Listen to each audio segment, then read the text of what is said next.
All right, Aries, welcome to your weekly Sidereal astrology forecast. This is for the 26th of October through the 1st of November.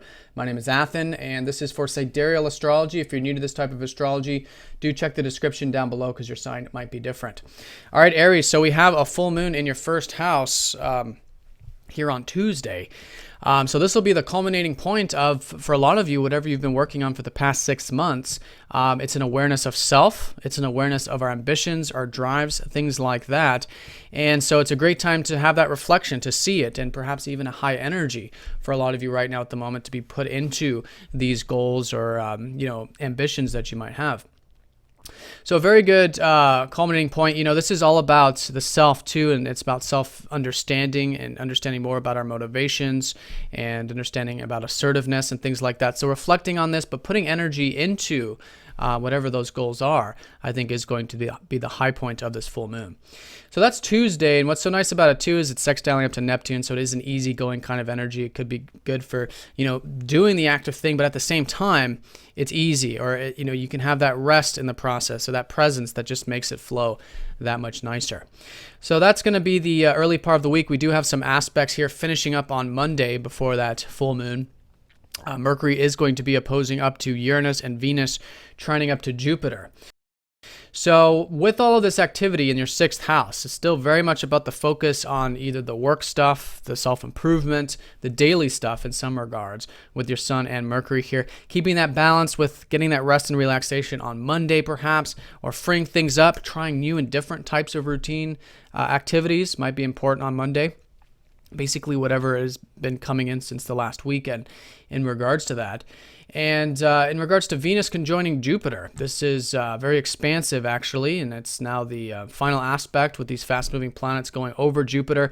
So for the next year, you should have plenty of opportunities to express yourself, to tap into the more creative and playful side of life, which is that 5th house.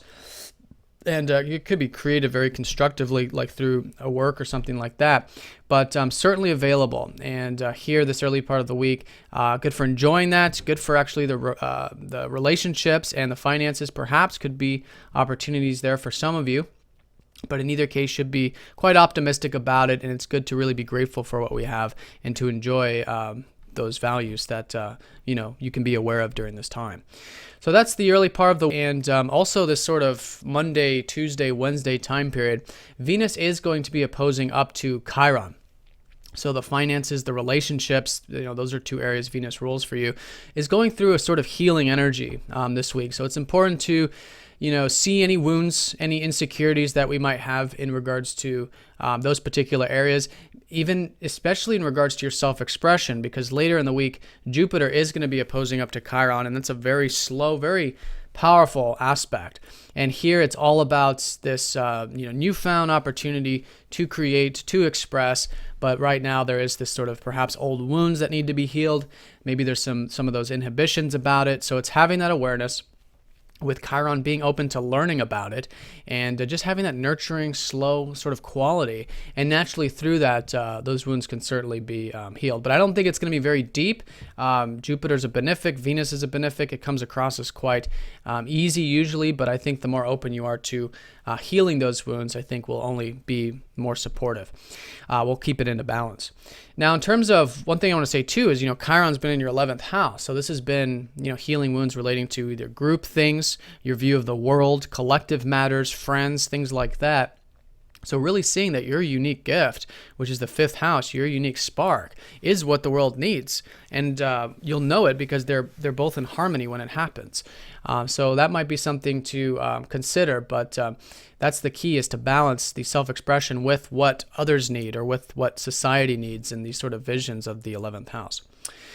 So that's the first half of the week, and then things start to shift around Thursday. Jupiter opposes Chiron, like I was saying. The Sun then trines up to Neptune, so a good supportive energy there for the self-expression, actually.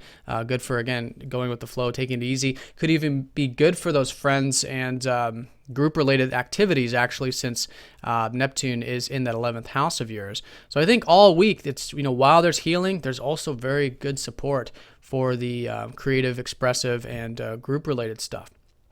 or, whatever it is, the 11th house. Then on Sunday, going into next week, Venus conjoins up to your ruler Mars. And so here there is this enjoyment. Maybe you're feeling good, looking good, that kind of thing. It's a good time to put energy into those values and maybe even assert yourself, with the relationships, do something active, proactive in that department if you've been thinking about it. And maybe even the financial department, there is energy, there is motivation there to prompt, growth in that area, in those two areas.